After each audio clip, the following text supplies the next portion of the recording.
Chapitre 6. Le lendemain matin, j'emmenai mon père se promener avec moi sur la route. Nous parlions de choses insignifiantes avec gaieté. En revenant vers la villa, je lui proposai de rentrer par le bois de pin. Il était 10h30 exactement, j'étais à l'heure. Mon père marchait devant moi, car le chemin était étroit et plein de ronces qu'il écartait au fur et à mesure pour que je ne m'y griffe pas les jambes. Quand je le vis s'arrêter, je compris qu'il les avait vus. Je vins près de lui. Cyril et Elsa dormaient, allongés sur les aiguilles de pin, donnant tous les signes d'un bonheur champêtre. Je le leur avais bien recommandé, mais quand je les vis ainsi, je me sentis déchirée. L'amour d'Elsa pour mon père, l'amour de Cyril pour moi, pouvait-il empêcher qu'ils soient également beaux, également jeunes, et si près l'un de l'autre? Je jetai un coup d'œil à mon père. Il les regardait sans bouger avec une fixité, une pâleur anormale. Je lui pris le bras. « Ne les réveillons pas, partons. » Il jeta un dernier coup d'œil à Elsa. Elsa, renversée en arrière dans sa jeune beauté, toute dorée et rousse, un léger sourire aux lèvres, celui de la jeune nymphe enfin rattrapée. Il tourna les talons et se mit à marcher à grands pas. « La garce, murmura-t-il, la garce. Pourquoi dis-tu ça? Elle est libre, non? Ça n'est pas ça. Tu as trouvé agréable de voir Cyril dans ses bras. Je ne l'aime plus, dis-je. Moi non plus, je n'aime pas Elsa, cria-t-il furieux. Mais ça me fait quelque chose quand même. Il faut dire que j'avais vécu avec elle, c'est bien pire. Je le savais que c'était pire. Il avait dû ressentir la même envie que moi, se précipiter, les séparer, reprendre son bien, ce qui avait été son bien. Si Anne t'entendait... Quoi? Si Anne m'entendait? Évidemment, elle ne comprendrait pas ou elle serait choquée, c'est normal. Mais toi tu es ma fille, non? Tu ne me comprends plus, toi tu es choquée aussi? Qu'il était facile pour moi de diriger ses pensées. J'étais un peu effrayée de le connaître si bien. Je ne suis pas choquée, dis-je, mais enfin, il faut voir les choses en face. Elsa a la mémoire courte, Cyril lui plaît, elle est perdue pour toi. Surtout après ce que tu lui as fait. C'est le genre de choses qu'on ne pardonne pas. Si je voulais, commença mon père, il s'arrêta effrayé. Tu n'y arriverais pas, dis-je avec conviction, comme s'il était naturel de discuter de ses chances de reconquérir Elsa. Mais je n'y pense pas, dit-il, retrouvant le sens commun. Bien sûr, dis-je, avec un haussement d'épaule. Ce haussement signifiait « Impossible, mon pauvre, tu es retiré de la course. » Il ne me parla plus jusqu'à la maison. En rentrant, il prit Anne dans ses bras, la garda quelques instants contre lui, les yeux fermés. Elle se laissait faire, souriante, étonnée. Je sortis de la pièce et m'appuyai à la cloison du couloir, tremblante de honte. À 2h, j'entendis le léger sifflement de Cyril et descendis sur la plage. Il me fit aussitôt monter sur le bateau et prit la direction du large. La mer était vide. Personne ne songeait à sortir par un soleil semblable. Une fois au large, il abaissa la voile et se tourna vers moi. Nous n'avions presque rien dit. Ce matin, commença-t-il, « Tais-toi, dis-je, oh, tais-toi. » Il me renversa doucement sur la bâche.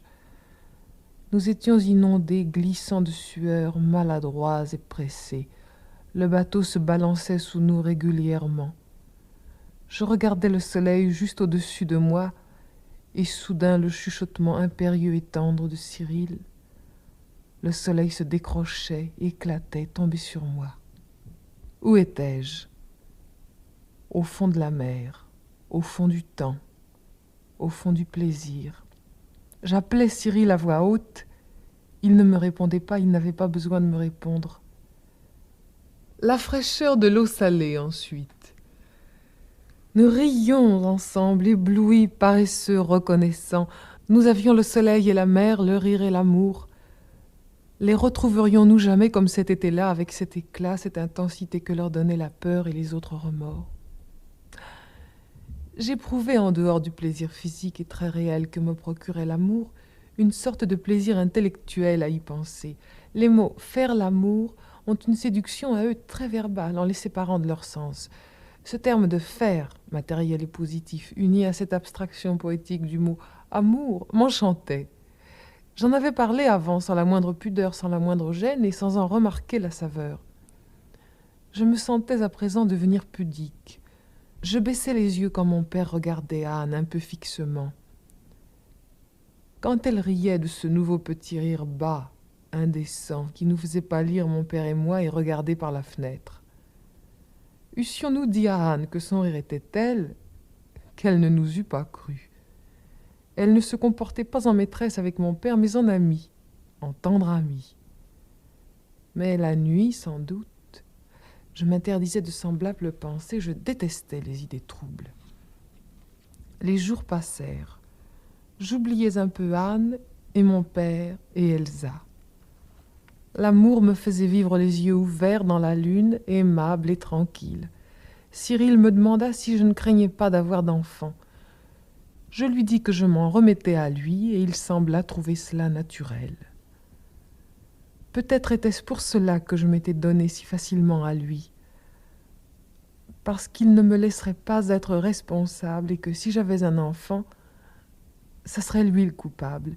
Il prenait ce que je ne pouvais supporter de prendre, les responsabilités. D'ailleurs, je me voyais si mal enceinte avec le corps mince et dur que j'avais.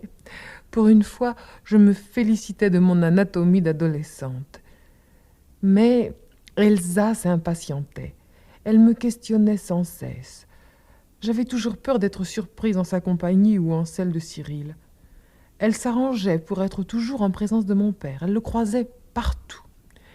Elle se félicitait alors de victoires imaginaires, des élans refoulés que, disait-elle, il ne pouvait cacher. Je m'étonnais de voir cette fille, si près en somme de l'amour argent par son métier, devenir si romanesque, si excitée par des détails tels qu'un regard, un mouvement. Elle, formée aux précisions des hommes pressés. Il est vrai qu'elle n'était pas habituée à un rôle subtil, et que celui qu'elle jouait devait lui paraître le comble du raffinement psychologique.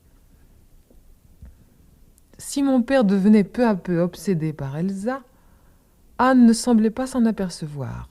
Il était plus tendre, plus empressé que jamais, et cela me faisait peur car j'imputais son attitude à d'inconscients remords.